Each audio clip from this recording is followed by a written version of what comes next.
Hello, everyone, and welcome to Slasher U, a college football podcast for Slasher Sports. I'm your host, Christian Rao, here with my co-host, Steve Feck. And Steve, it is another Five for Friday here at Slasher U. What's going on? Welcome back. Well, thanks as always for sharing the podcast with me.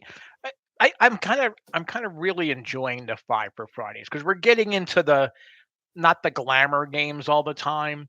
Though I think we have two really glamour FCS games we're going to talk about this week. But I kind of like that, and now we sort of have almost a dedicated night for our UTSA Roadrunners to work in without seeing like we're forcing it too much. It's more subliminal this way. That's right. That's right. Eventually, we're going to start getting like voters in the polls. We're going to get UTSA in the top 25 here within the next few weeks, I think. Well, all right.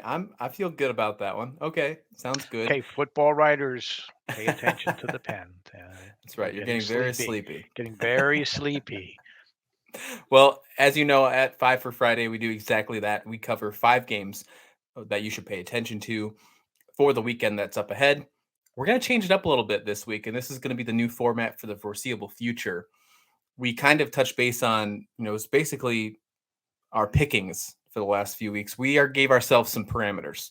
We are going to make sure that we only cover either the group of 5 or FCS in the Five for Friday. We'll save all the Power 5 because they get love everywhere else, and we'll still give them love on our Saturday morning special show because that's where people are really paying attention to. Their mind is set for the most part on Saturday mornings, so we want to make sure that we get love out early to these Group of 5 teams because we have love for the Oh, Group of 5 and absolutely. FCS. And the independents too. I mean, if an independent is coming up with Right. a really not necessarily poll impactful matchup, but just an intrigue or interesting matchup, the independents are going to get some love too. Yeah, non-Power 5 is going to Yes. be all up for grabs. As long as you're not in a Power 5 conference, you can be qualified for a Five for Friday. So let's start off with exactly where we should start off, Steve. And that is someone that we have paid attention to for the last few weeks. We've become honorary Roadrunners, and this is the UTSA game. UTSA Roadrunners are playing tonight, Friday night, against FIU. This is supposed to be a blowout. It's a 33.5 point favorite. The line actually went in favor, another half point to UTSA. Florida International has not been a very good football team at all this year. Obviously, don't sleep on any Division I football team. But when you look at the line and you look at how UTSA has performed over the last few weeks, this almost seems like one that's in the bag already. It's funny you say that because Jeff Traylor in his early week press conference was talking about just that, about how that the Roadrunners were 42-point favorites against Texas Southern, and come halftime, it was a 4-point ball game. So again, we've talked about this before. When they're setting lines, they know what they're doing. There's something that because they're not in business to lose money, they're in money business to make money and to trick you into thinking that you're smarter than them. But after last week's performance, I think there's really not any significant hurdles in the way for UT San Antonio to just run the table in Conference USA. I just don't. There'll be some tougher games certainly than FIU, and FIU has not lived up to some of the preseason hype. I mean, they weren't necessarily saying, "Oh, they're going to win," the conference title, but they were saying, "Well, they could be a sleeper. They have this and they have that," and it just has not come together for them. So it'll be interesting to see how this game plays out. I have some theories we'll talk about in a little bit about how this plays into Frank Harris's Heisman candidacy. I think this could really be a big game for this UTSA offense. Let's put it in perspective real quick, because that's something that I like to do when you look at games and games played. For example, UTSA just faced Western Kentucky. Now, and that was a great game. We talked about it on the recap show in the beginning of the week. That was a very good football game, 31-28. We thought the over was going to hit. It didn't happen. All right, Western Kentucky's a good football team. UTSA got the best of them. Now here comes Florida International. Western Kentucky beat FIU 73-0, Steve. 73 zip. So with that being said, you have to think that if a team like UTSA can beat and keep up with Western Kentucky, a team that won by 9 touchdowns, no, more than 9 touchdowns, right? 73 points, then you have to think that this is pretty much in the bag. Now, the line is 33.5 points. Makes you think that that's almost a given. Over under 63. I'm a little gun shy about calling the over on UTSA after last week, but this could easily be a 63-0 ball game and all the points go to UTSA. I know that we are speaking really high of this team, but this team really deserves all the credit. On the offensive side of the ball, we talked about last week in previewing the Western Kentucky UTSA game that the wide receivers have been absolutely outstanding, very close to having 3 of them averaging 100 yards per game. But that wasn't even the main story of the ball game last week. The running game stepped up. So exactly where they were fading a little bit, the running game stepped up. UTSA is firing on all cylinders with the exception of maybe some injuries, especially on the offensive line. There's way too many injuries for me to be not concerned about last week. Hopefully it was something just like cramps. It was very minor. Let's hope that was the case. The defense was pretty impressive. I think they walk all over the Panthers this week.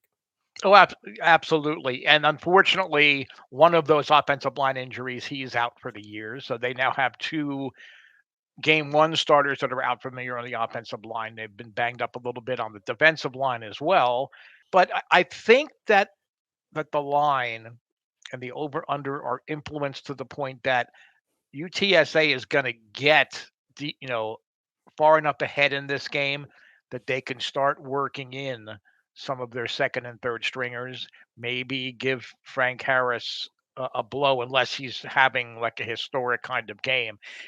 Make sure that he doesn't get hurt because the offensive line, while they gave him opportunities to throw the ball last week, Frank Harris was on the run most of the time when he was throwing the football, and all credit in the world to his receivers for running the type of routes that they ran.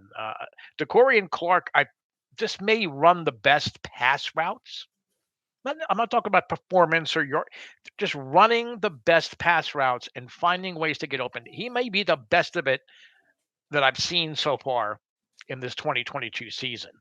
It does not bode well for Florida International that the Roadrunners running game has, with Brady and Smith, has really started to become more and more of a factor in the game. They gave up 295 yards rushing to UConn, and UConn is not the Lombardi Packers or any the Oklahoma wishbone rushing attacks. It is none of that. So that does not bode well. They're giving up 400. They gave up 409 yards last week. They are 125th in scoring defense, and their offense is only putting up 16.6 points per game. So it is not going to be a fun afternoon, down there in Coral Gables, for Florida International. I think UTSA is gonna have their way. They're gonna dictate what they do. Perhaps in the second half, they just run the ball. They take what they're given in the first half, and if they're way ahead, either they rest people or they just run the ball, play it safe. You're working your way to a conference title. There still will be a conference playoff game. Very well may be a rematch with Western Kentucky. So this is a good time to make it a glorified scrimmage. And all you Florida International fans, we're not trying to be insulting to you. That's how good of an offensive side UT San Antonio is. It's nothing against you as a program. Your program has underperformed. I think it is going to take a couple of years for it to get where it is at least taken seriously, in Conference USA again. But I'm saying, I'm going to give whatever points you want to give. I'm probably going to take the under only because, as much as I really believe that for Frank Harris, this could be the signature game that could put him in that Heisman finalist conversation, not just Heisman candidate. He has been that good of a quarterback and that good of a game manager. He's not really making stupid mistakes. I mean, there's been a couple of interceptions and a couple of fumbles, but I think it's more defensive plays that have happened as opposed to him making mistakes. So it would be tempting for the offense to really put the pedal to the metal like Western Kentucky did due to Florida International. So I'm going to probably go the under on this, but I'm giving the points, and this is going to be all Roadrunners. Yeah, I'm with you on that. I think under sounds good, but definitely I think they cover the spread of 33 and a half. I'm nervous about the under just because of what I saw last week, but obviously they're not playing a Western Kentucky No. football team. We know that. This is a big game for them in the standings in Conference USA. Right now they are tied with North Texas at 2-0 in the conference. They do have the tiebreaker in non-conference are 4-2 compared to North Texas at 3-3. But a 3-0 start in conference is absolutely huge, puts them at 5-2, one game being bowl eligible. It's exactly where you want to be going just past halfway through the season. I really like where UTSA sits in this one. I think they win very handsomely in this one, without question. When you look at these standings, them going to 3-0 in the conference, I mean, really, is if North Texas, they have a tough one against La Tech, but if North Texas loses, they have a pretty decent gap already with 5 weeks to go in the season. It's exactly where you want to be. They're in really good shape for the Roadrunners. Yeah, I do have one question that's not necessarily reflective of the game itself, but in essence, it could be a statement game for Jeff Traylor. Should he really be a front runner both at Arizona State and at Colorado? Because he has proven to be a program and culture builder there at UTSA. We do not want him to leave. We want him to be there for the next 50 years if he wants to be there. Okay. I have no intention of alternating my FBS fandom. I'm going to be a UTS Roadrunner for life. Now, again, I don't have as many years as you do, but I mean, that's my intention. That's how much I have fallen in love with their fan base and with the culture. But we talked about after each of the firings, in both in Colorado and at Arizona State, that they need to build a new winning culture and they have to build the program from the bottom up. Jeff Traylor is an ideal candidate for just that. I agree. I mean, you saw what he did last year winning the conference and what he's doing so far this season. Taking care of Middle Tennessee right after they had the upset against Miami, taking care of Western Kentucky, a rematch from Conference USA. They were tough against Houston. They were tough against Texas. This is a coach that I really could see getting some phone calls. It's just the question is, does he take those calls? Does he actually answer them? I think you should take them regardless. I mean, you should listen to any kind of offers out there. Money talks. I'm sorry to tell you that, but money talks.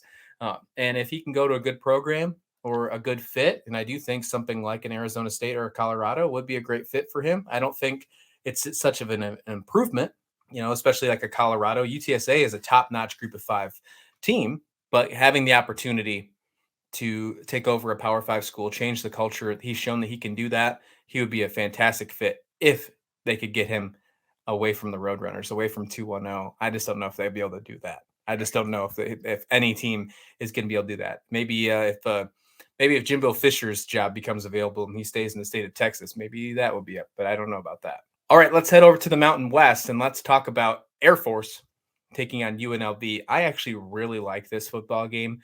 I think this is going to be one of those secret games because the slate is fantastic. We are going to have our hands full on Saturday with the slate that we have to talk about.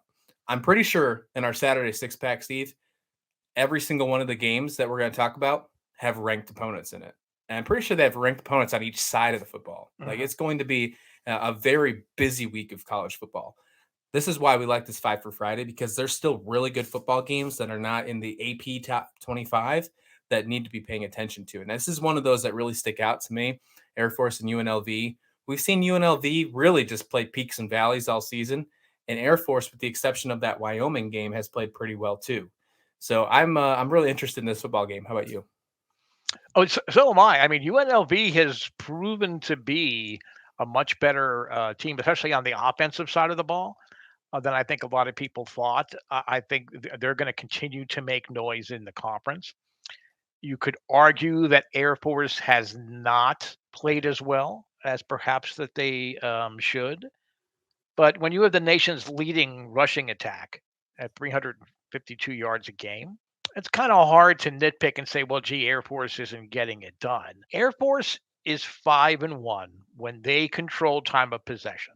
The only time that they didn't do that all year was against Wyoming. Wyoming had time of possession and Air Force got beat pretty handily. So that's going to say a lot as to how this game plays out. UNLV will need to try to stuff that rushing game. They have a pretty good defense against the rush, but again, I don't know if they've come up against a rushing attack like Air Force or an offensive scheme like Air Force. So it's a dichotomy. It's an interesting battle of wills, I think, here, and I think it's the team that will control the clock that will ultimately come out ahead. I think there's two things that really that make me pay attention to this football game right off the bat, and it's they have to be forgetful. Air Force has to forget how they looked in that Wyoming game. They've had plenty of weeks to forget about it. I know that it was only a 17-14 loss, but the stats, the possessions, it was way worse than that. They just did not play good football in that game. I know that they just lost uh, last week to Utah State as well. The Wyoming loss to me is worse. Oh, On the other hand, UNLV, they need to forget about last week period because they looked absolutely dreadful against San Jose State from a transfer quarterback from Hawaii, might I mention, for San Jose State. But I had to I told you I was going to wear the Hawaii hat. Had to get it out there. Subliminal. Found a way, Steve. It wasn't even that hard. Look at that. But UNLV has to find a way to forget that football game. That 40-7 loss was embarrassing. There was times where many people thought UNLV should have won that football game before the kickoff. After the kickoff, no, not at all. They find a way to forget that, go back to their week 0 days where they're on the sideline playing the slots. That's what UNLV needs. They need that confidence back. This one's going to be close. Air Force is a 10-point favorite. I am not confident in that at all. I think this game is a lot closer than that. I would take UNLV with the points. I do think Air Force can get it done. Mm-hmm. But I'm going to take UNLV here. I think it's a lot closer than 10 points. Over unders 50, man, that's tough for me because you can. It just depends on what team shows up for each side of the football. We've seen these teams be able to score, but lately we haven't seen that be the case, especially on the UNLV side. So if I was going to lean towards anything, I'd probably lean towards the under. I wouldn't touch that, honestly, but I would play UNLV with the points. Oh, I mean, I would definitely go the under. I remember that UNLV lost their starting quarterback, Doug Brumfield. He didn't play in the second half last week. I'm not sure it really mattered, but but he didn't get to play. Yeah. Now, last year's starter, he's going to need to throw the ball. Air Force is the 18th best defense in the country. So a lot of things are playing against UNLV, but you made a great point. UNLV has to focus on the things they've done right in the games that they've played well, as opposed to dwelling on, oh, well, we don't have our starting quarterback. We don't have, we didn't play well against San Jose State. I think it's becoming apparent that San Jose State is the cream of the conference. I think they are certainly starting to separate themselves here in the early going, but I just don't see UNLV putting up enough points where that over becomes a real factor. Again, if you absolutely have to bet it, then I would say bet the under. But I'm certainly not making this among my safe bets. I'm not even looking to put this game in a parlay. There's just so many wild cards at play here, but especially if they can somehow force Air Force to throw the ball. But I would also not be surprised if Air Force tried to throw the ball early. Zeke Daniels has been there for 3 years.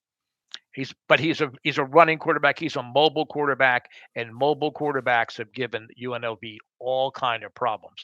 So if you factor in the play action pass into a dominating rushing attack, I think then it becomes a much longer afternoon for UNLV.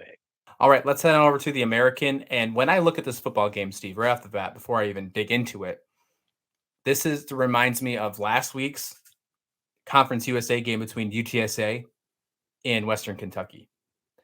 Memphis versus ECU. When you look at this football game, you see a 4-2 Memphis team against a 3-3 East Carolina football team. Both these teams are underperforming, in my opinion. I think, especially East Carolina, there was, especially at the beginning of the season, there was a lot of hope for East Carolina, and it kind of faded a little bit. Now, they did lose the Navy in a tough football game. That was a rivalry game. You should, obviously Navy's on the up and up right now. Let's actually pay attention to that. Navy's looking pretty good. We were kind of talking crap last week about Navy, about maybe them not being in the Commander-in-Chief trophy talk, but they might take care of Army quite well in the Army-Navy game. East Carolina, though, against Memphis, to me, this screams shootout. And this is exactly what I thought was going to happen last week in that UTSA Western Kentucky game. It's a 5.5-point favorite to East Carolina. But when you just look at the two teams, they have each of them over 400 yards in total offense, and each of them are very close to allowing about 400 yards per game on defense. This just screams a really high-scoring game. I'm actually quite surprised the over-under is only 58. That's what I would be touching on this one, is the over, because I just don't think that a 5.5-point spread on either side is enough, because I feel like the winner is going to win by the last touchdown. So it's going to be probably a 6-point, 7-point, 8-point, depending on, conversions. That's going to be the final. So I don't think that the spread, unless you think that a certain team can win the football game, maybe take them on the money line. But I'm not confident in any of the spreads, but I'm very confident in the over. That's what I would play in this one. That's actually what I'm going to play this weekend. Interesting enough, ECU's defense is 42nd in the country, which is wild when you see how many yards they've allowed. Oh, I know. But again, they bend and they don't break, and they're playing at home. If this game was at Memphis, I think we would be having that same conversation, you and I, that this is going to be a shootout. Again, this is another game. And just for the record, we're not a gambling site, but it's fun to talk about. Because, I mean, whether you want to admit it or not, gambling's a part of football. And it has been, I've been here watching football for 6 decades, both college and pro. And I still remember point lines. I mean, I remember being like 6 years old in a bar in Jersey City, and my dad's friends giving me one of those little, sheets where you pick the team, and him explaining, remember that if you pick this team, you're already losing 6-0 or 3-0 or whatever it is. And I was 6 years old. So I mean, so betting's always been part of football, folks. Okay, maybe it's a Jersey thing. Maybe in the more up and up, non-soprano land parts of the country, gambling is not as big a part of football, but I really think that it is. So that's why we talk about it. Both teams have to have this game. I think it's fair to say that given Cincinnati still, finding ways, and I really have been impressed by Tulane. I really like Tulane. Me too. Okay. East Carolina already has 2 conference losses. Mm-hmm. I mean, if they have any hope of staying in the conversation, they have to win. Memphis is 2-1 in the conference, as you mentioned, 4-2. Are they contenders in the same breadth of conversation we're talking about Cincinnati? I mean, again, I don't get Cincinnati being in the top 25 conversation. I haven't seen enough of them to be that outraged, but I'm pretty befuddled as to why they're in that conversation. Memphis, if they lose, as far as I'm concerned, they're done. I could see East Carolina clawing their way back in. I don't know that Memphis can with their defensive issues. So from that standpoint, I think that also will put a lot more emphasis, sort of like we saw in the UTSA Western Kentucky game, where the defenses came up and made big stops at big times that no one really thought they would. I think that could happen in this game. I'm not saying it's going to be a defensive, slugfest in the mud kind of game, but I do think that that both programs realize they got to keep the stakes to a minimum. They have to make the big stops at least once or twice, in this game. So I think that could influence the under there. But as far as I'm concerned, ECU will win and cover. Yeah, when you look at the remaining schedules for each of the teams coming up, this is a must win. And I would probably lean more towards Memphis as a must win as well, even though they have the upper hand in the conference right now, not having 2 losses already. But they have to play Tulane again. Like they go and play Tulane next week. Then they play UCF. Then they got Tulsa, but then they end with SMU. Like they have some tough games ahead. Now, don't get me wrong. ECU has some tough games ahead. They still have to play Cincinnati, which you and I are not so high on, but the AP feels that way. They've let up a lot of points, even if it's non-conference. But again, let's we're not talking about Cincinnati here, but this game is a must-win for either side. This is a pivotal game right in the middle of your season that is really going to determine. I think these are both bowl teams. Don't get me wrong, but this is really going to determine if they can battle for the American. And we've seen in years past that the American is not a joke of a conference, and Cincinnati's really done a good job of helping that become a not joke conference. And maybe that's why they're getting some more love than some of the other teams like Tulane, which does deserve the credit. Yes. Might I add, Tulane has looked very good. UCF you could even make some kind of argument. I don't know if I'm that far on it, but you could make an argument, maybe even against Cincinnati. But I really do think that it's a needed win for either side. I would lean towards Memphis, saying it's more needed, but I think East Carolina gets this one done.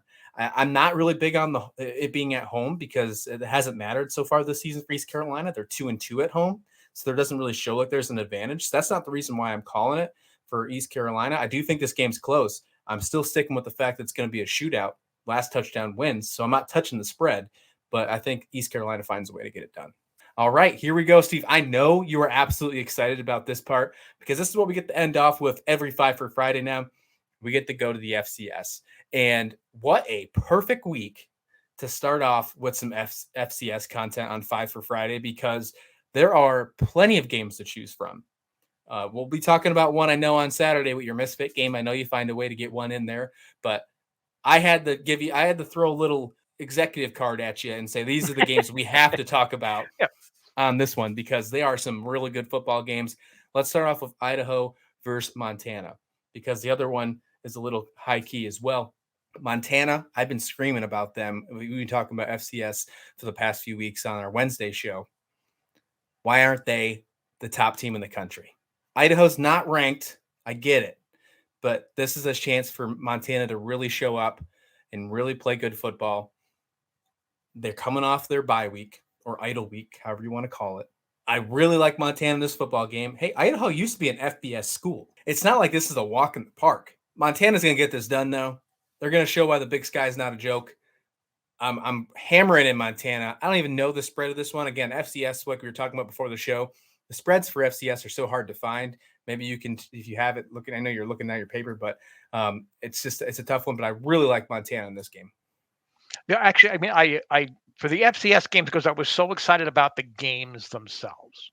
And for me, when we talk FCS football, it's the old man get off my 50-yard line in me coming out, where this is just there are some great athletes. They're not necessarily pro caliber athletes. Do professional NFL players and CFL players come out of the Big Sky and Missouri Valley and the Patriot and the Colonial? Of course they do. But these are guys that maybe were overlooked, or there were two or three other guys on their on their high school team that were just so great they got all the attention and what they could bring to a team kind of gets overlooked. So for me, the FCS is just so special. It was a smart move for Idaho to step down from the FBS to the FCS. They had some decent years in FBS, but I think from a rivalry standpoint, for your alumni and your boosters and your students, you're more excited about playing Montana than playing Utah or Air Force or Brigham Young. Now they've only played 7 times since 1999. With Idaho coming back to the FCS, they've lost all 7. Idaho has lost all 7, and I'm gonna have one stat that's gonna understand why I say right now, can we make it 8? Not only has Montana been getting more first place votes in the polls, and in some polls they're number 2. South Dakota State is not number 2. There, Montana is, but the official FCS poll, Montana is the number 3 team in the country. But they've been getting more first place votes than the second place South Dakota State Jackrabbits. They are only allowing 2.2 yards per carry. Idaho has to find a way to establish a running game. This is not the game for them to do it. Unfortunately, I mean it's exciting because they I think it's called the Little Wooden Stein or a Little Brown Stein or I mean, but so this was a huge going back into the 1880s. This was a huge rivalry for so many years. So it's great that it's coming back. Idaho has a very good coach in Jason Eck. I think you're going to see him not only get this program turned around, but he's going to be going to a Group of Five conference. I think it's sometime in the near future, perhaps as a replacement for someone else that goes to a Power Five school, for example. But they're just not a match for Montana. 2.2 yards a carry. Why do you even bother try to run? And unfortunately, Idaho doesn't really have an elite quarterback, even though both sides are averaging over 30 points a game. Montana's only giving up 11 points a game. So right, so if you're only giving up 2.2 yards per rush, odds are you're not giving up a lot of points. So this really, I think it's important for Montana because as we're going to talk about in a little bit, North Dakota State is faced with a major opponent this week. Montana could end the debate about who's number one in the FCS by having a signature win and winning big and having North Dakota State lose. Think of it more as a rivalry game. So as you're catching this on TV, and you'll have to look for it, but I mean the game is going to be on TV. Think about the tradition and the rivalry. Sometimes that alone makes a football game interesting. And maybe say a little prayer for the Idaho fan base because this is not probably going to turn out well for them. They are in the best situation I think they possibly could ask for heading into this game. They're on a 3-game winning streak. They just had 250 yards rushing against Northern Colorado in a 20-point win against Northern Colorado, but this is not the Northern Colorado team that they're facing. You're just talked about it. It's the 2.2 yards per carry against Montana, who are 5-0, looking to be 6-0, and looking to get more of those first place votes. I think Montana takes care of Idaho quite well. It'll be the 8th straight victory against them since 1999, like you said. I think this could get ugly. This could get ugly. You can find this game on ESPN Plus. This is a 3:00 Eastern time game on Saturday. You can find all these FCS games on ESPN Plus. Really recommend you check that out. Steve, I gotta talk to you about this game next, and this is where we're gonna end off 5 for Friday. This is, in my mind, when I saw this on the slate, this is like the Super Bowl of FCS, and we're getting it in the middle of the season. Like this is when you think of FCS, because of where teams have drafted quarterbacks from FCS in the past in the NFL, you think of these schools, and this is a big rivalry right now. South Dakota State takes on North Dakota State. This is going to determine who is the best team in the country. I know that Montana deserves that number 1 spot, but if someone makes a statement in this football game, I will take back what I think about Montana. Even if Montana makes a statement himself, when you have top teams, going face to face, we're seeing it in the Power 5 this week with Alabama and Tennessee. If they find a way to make a statement, they deserve to be the top team in their league. What do you think? Oh, absolutely. And this is only the second time in the FCS era that the number 1 and number 2 ranked teams, and again, people in Missoula and Helena and Billings. Okay, I understand that there are polls that are saying that Montana is the number 2 team in the country. We have to base it on the NCAA, websites and the more established, websites. For right now, it's 1 versus 2. So it's only the second time in the FCS era, and we're probably going to see, again, upsetting the people in the Montana market, these 2 teams again in the FCS championship game. Quite possible. Yeah. I tweeted, I think 2 or 3 weeks ago, that I think I needed to adopt the North Dakota State Bisons as my 2022 FCS team to follow. I mean, my Princeton Tigers aren't quite, the side. I mean, they're having an okay year, but I mean, they're not quite the power and defending champ that they haven't lost yet. We'll see how they do tonight against Brown, but they haven't lost yet. I really think, having watched both of these teams each of the last 3 weeks, that South Dakota State has what it takes to take down the Bisons. How many number 1 teams in the country at any division? I don't care if you're talking NAIA, Division 1, Division 2, Division 3. How many teams have a quarterback that took until week 5 to throw a 200-yard game? Yeah, That's probably not many. that's North Dakota State. Now, again, they have just an amazing running game, and that's led by, I want to say, I'm going to pronounce his name wrong, but Hunter Lupke, or it might be Lepke. I'm not quite sure how to pronounce it. He's been pretty consistent. They have a 3 or 4 backs that are punishing, can hit the holes, that can get the big yards when it's needed. It's not that Cam Miller is playing badly for North Dakota State, but I mean, they're focusing on the running game. They have a bruising, punishing defense, so they don't necessarily have to air it out. This isn't the Big Sky or Missouri Valley Conference where teams like, where they like to, as a rule. Again, this is a Missouri Valley game, but as a rule, they like to air it out. This is not a typical team in North Dakota State. South Dakota State has a trio of receivers that even our beloved Roadrunners would have to say, boy, these guys are good. These guys are really, really good. They have a pair of twins that literally have, on a career, have over 2,400 receiving yards, 19 career touchdowns. The South Dakota State defense can be smothering at times, even against elite rushing attacks.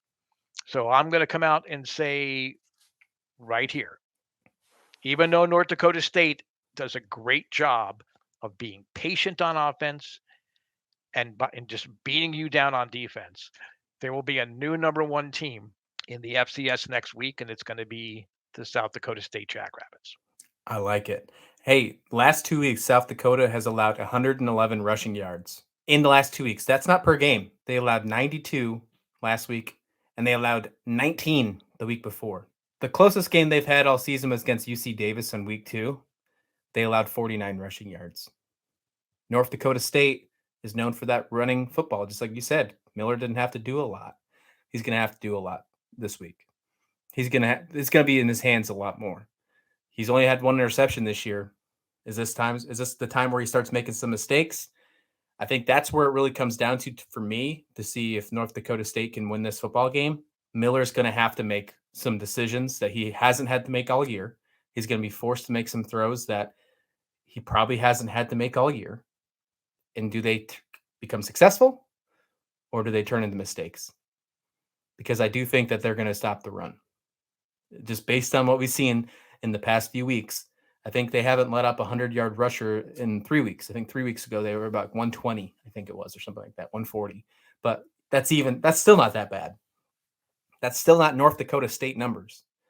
I think they'll find a way to get close to 100 because North Dakota State is not going to, go away from the run very fast. That is their bread and butter. That is their meat and potatoes. That is exactly what they're going to stick with.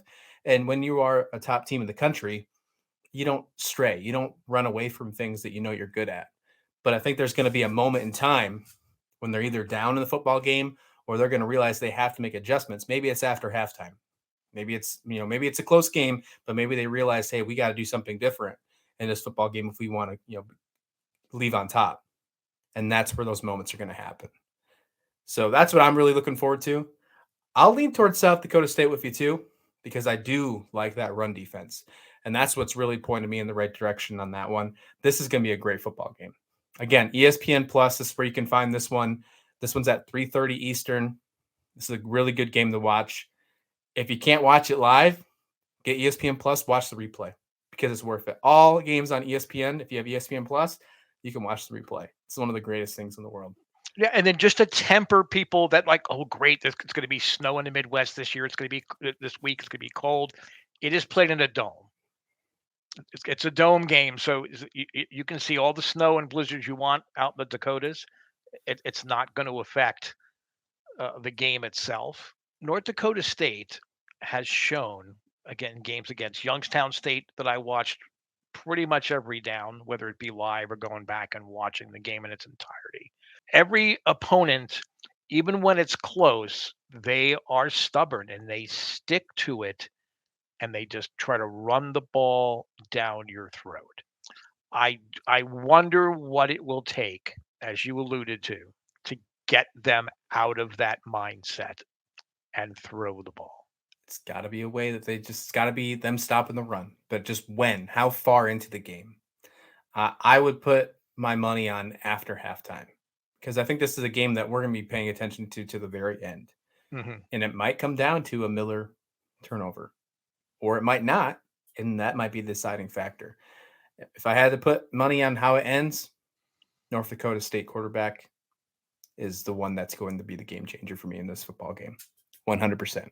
All right, everyone. Thank you so much for joining 5 for Friday. What a great episode this was. Hope you liked our new format so we can get into some group of 5 games, FCS. We want to make sure we take care of the little guy out there, right? So we want to make sure we're taking care of that. Be sure to join us on Saturday morning because we have a full slate for you. It is going to be a wild Saturday morning because we're bringing the energy for 2 weeks because we missed last week. We are ready to rock and roll for this week. It's going to be an elite, and it's what a great time to come back for a Saturday morning special, Steve. This is going to be a good one. I mean, I'm about to throw a wrestling promo at you right now. I'm so amped up already. So, I mean, it's going to be a really, really good Saturday morning special. I'm ready for it. It's going to be a great one. No, I'm excited as well. We're getting into that every game matters part of the college football season.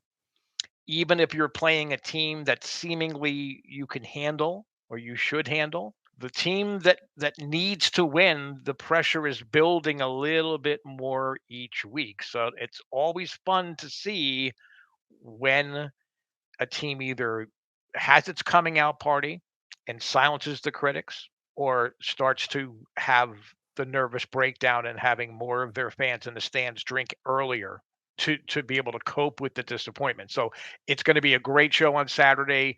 It was unfortunate, I was under the weather, so we weren't able to follow the games, at least talk about the games live. But this Saturday, it's en fuego. I don't care how cold it is where you are; it's going to be hot. Absolutely. So join us for the Saturday 6-pack for our Misfit picks and our last week of bubble picks, because after this week, I mean, we're going to know who's off and on the bubble. So this is our last week of that. So be sure to join us. We're going to have to find a new segment after that one. We'll figure it out. Don't worry. We'll figure it out. We got lots of ideas here at SlasherU, bringing you content every day, college sports. Hey, we got a little extra time here.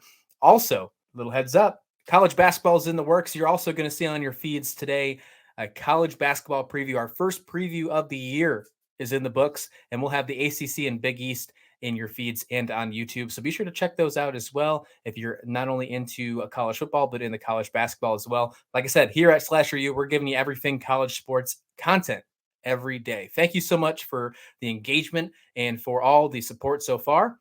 Be sure to like, comment, subscribe, and we will see you back here on Saturday morning for a Saturday morning special to get you ready for your weekend. Have a good day, guys. Take care.